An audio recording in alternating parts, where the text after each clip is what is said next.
Olá, eu sou Cassiane Tomilheiro, estou presidenta do Fórum Permanente de Cultura de Campinas e venho aqui para trazer algumas informações em relação ao edital de credenciamento para artistas e trabalhadores da cultura, que foi lançado pela Secretaria de Cultura de Campinas na última semana, na sexta passada.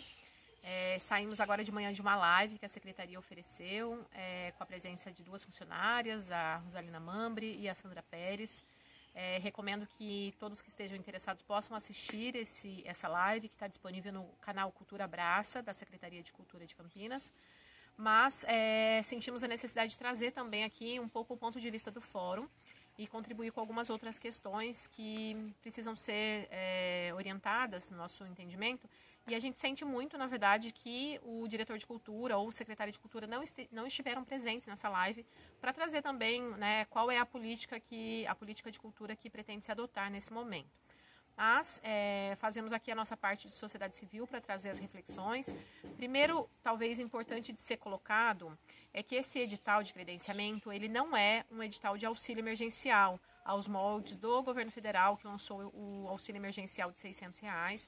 Então, esse edital de agora, de credenciamento, ele não é do mesmo modelo.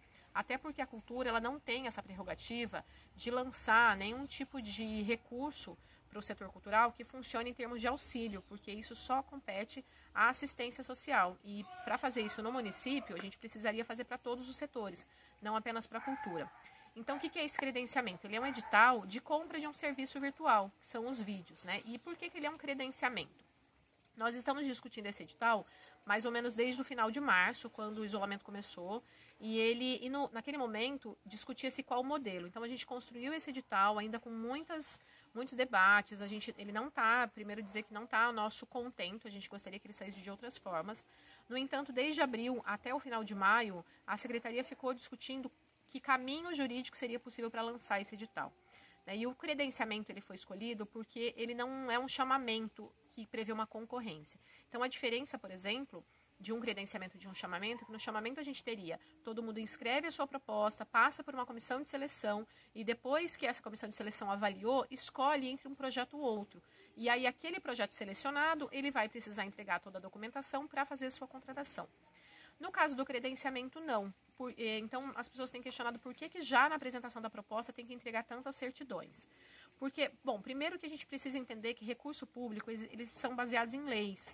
Né? Existe, sim, muita necessidade de vontade política, mas também existem um conjunto de leis que respaldam o pagamento de serviços com recurso público. Então, a gente não pode comparar um edital da Secretaria de Cultura com um edital, por exemplo, do Itaú Cultural, ou um edital privado, um edital de uma empresa. Né? São modos diferentes de entregar o recurso. Então, o credenciamento, o que ele se diferencia? Todas as pessoas que fizerem as suas propostas, estiverem dentro dos critérios e dentro do limite orçamentário e fizerem suas propostas, elas vão receber, elas estão credenciadas, é um cadastro, né? Como se a Secretaria estivesse comprando esse serviço mesmo, de fato está. O serviço que vai ser entregue depois, que são os vídeos, né? Então não vai ter uma concorrência, não tem uma concorrência entre o meu projeto e o seu, entre o projeto de A ou B. Então, não tem uma comissão de seleção que avalia. Atendendo todos os critérios, a pessoa está credenciada. O que existe é um limite orçamentário de R$500 mil, que prevê até 1.000 propostas. Se passarmos de 1.000 propostas, né, se mais do que 1.000 pessoas se inscreverem, aí haverá necessidade de um sorteio. E aí, futuramente, a gente tem que pensar se a gente consegue levantar mais recursos para que mais pessoas sejam contempladas. Mas dentro do limite orçamentário existente, todo mundo que cumprir todos os critérios já recebe dinheiro. Por isso que as certidões elas vêm agora. Por isso que a gente tem que entregar as certidões nesse momento do credenciamento e não posterior, porque não tem uma fase posterior.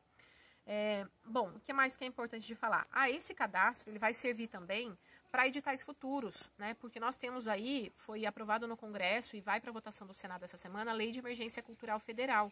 E todo município, todo estado vai precisar ter o cadastro dos seus artistas. Então, esse mapeamento que está sendo feito agora, ele vai servir para esse edital, mas não só para esse, para outras políticas futuras que vierem.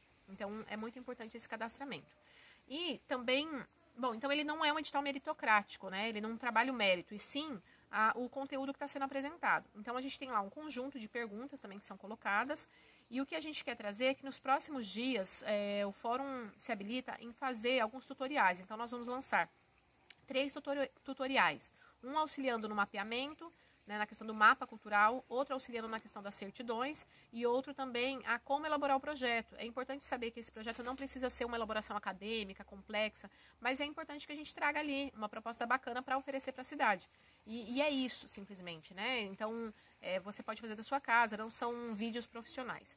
Então, a gente vai trazer nos próximos dias. Fiquem ligados na página do Fórum de Cultura de Campinas e a gente envia para vocês mais informações. Enquanto isso, a gente vai lendo o edital, se informando, conversando, ajude outras pessoas que também precisam desse auxílio. Uma boa tarde.